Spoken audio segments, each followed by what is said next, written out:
교육 전문 컨설팅 그룹 어드미션 마스터스 진아킴입니다. AP 클래스는 어떻게 정해야 할까요? 선배들이 쉬운 수업이라고 하면 내가 관심 있는 분야든 아니든 성적표를 더 경쟁력 있게 만들기 위해 꼭 들어야 할까요?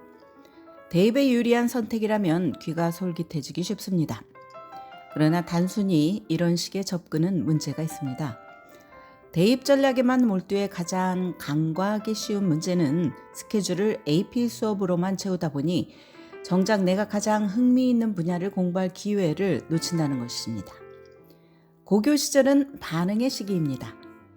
부모님 등 주위의 어른들이 가이드를 주고 학생들은 이를 따르거나 반항하거나 둘 중 하나인 것입니다. 자체 수동적이 되기 쉽다는 뜻입니다. 그러나 진정 관심 있는 수업을 듣게 되면 사람의 정신은 급속히 성장합니다. 제도화된 교육 속에서 주체성 없이 끌려만 가기보다 배움에 대한 열정에 불을 지르는 나만의 길을 찾는 것은 행운이자 발전의 원동력입니다. 예를 들어 컴퓨터 사이언스 수업을 처음 접한 학생이 재미를 느낀다면 앞으로 계속 추구할 학문인지 파악하는 좋은 기회가 됩니다. 또 AP 수업은 GPA를 높이기 위한 수단이 되기도 합니다. 보통 고교에서 AP를 들어서 GPA에 도움이 되는 경우는 두 가지입니다.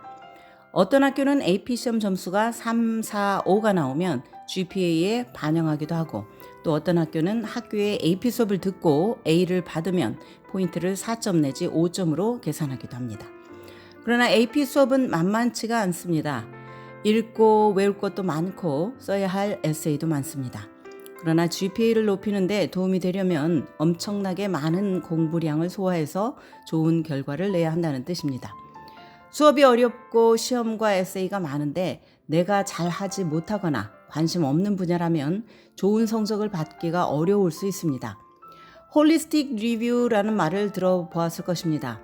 대학들이 입학 심사를 할 때 지원자의 여러 면모를 종합적으로 평가한다는 뜻입니다.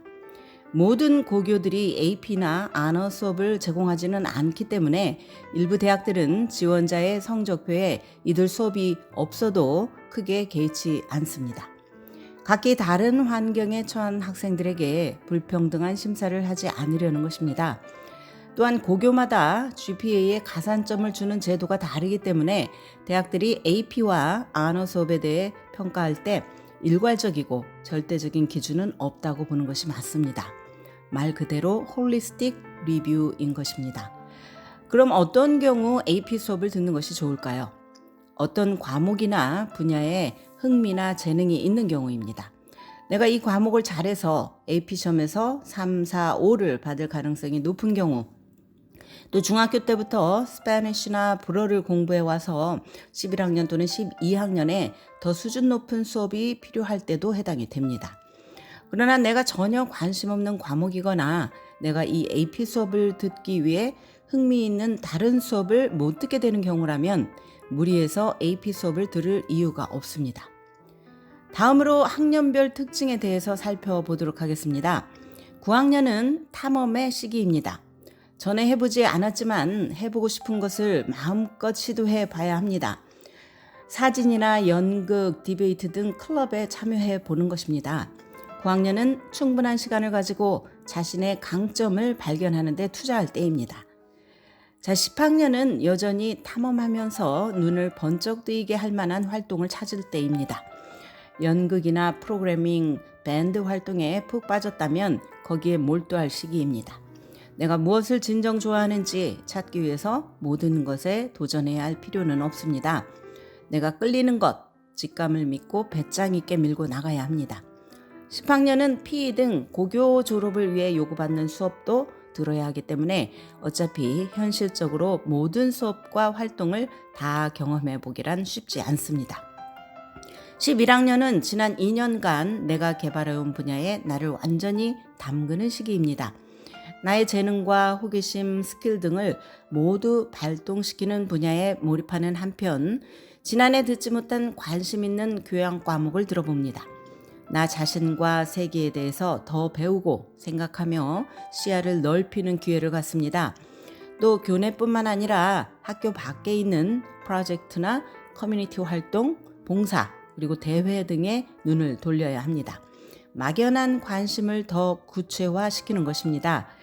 여름방학을 이용해서 썸머 프로그램이나 관련 인턴십을 알아보는 것도 좋습니다. 11학년은 또한 학업에 시간을 많이 쏟아야 할 시기입니다. SAT나 ACT 또 SAT2 등의 시험을 치르느라 눈코 뜰 새 없이 바쁠 때입니다. 12학년은 현실 자각의 시기입니다. 대입 준비에 많은 시간을 할애하는 한편 지금까지 나의 자화상을 만들어 온 활동들을 멈춰서도 안 됩니다. 내가 무엇에 열정을 가지고 헌신해 왔는지 돌아보고 또 고교 시절을 마무리하고 대입 후 나의 인생에 대해서도 그려보는 시기입니다. 고교 시절에 중요한 것은 어느 학년이든지 상관없이 학교 카운슬러나 교사 그리고 부모님과 나의 목표를 공유하고 논의하는 것입니다. 내가 지금 해야 하는 것과 미래에 하고 싶은 것과의 균형을 잘 조율하면서 그것에 도움이 되는 수업과 활동을 선택하도록 해야 합니다. 가장 중요한 것을 강조하고 싶습니다. 대학이 원하는 것에 맞추느라 내가 추구하는 것을 희생하지 말라는 것입니다. 대학이 원하는 것은 바로 지원자가 열정과 동기를 가지고 자신의 꿈을 위해 헌신하는 것이기 때문입니다. 지금까지 교육 전문 컨설팅 그룹 어드미션 메서스 진아킴이었습니다.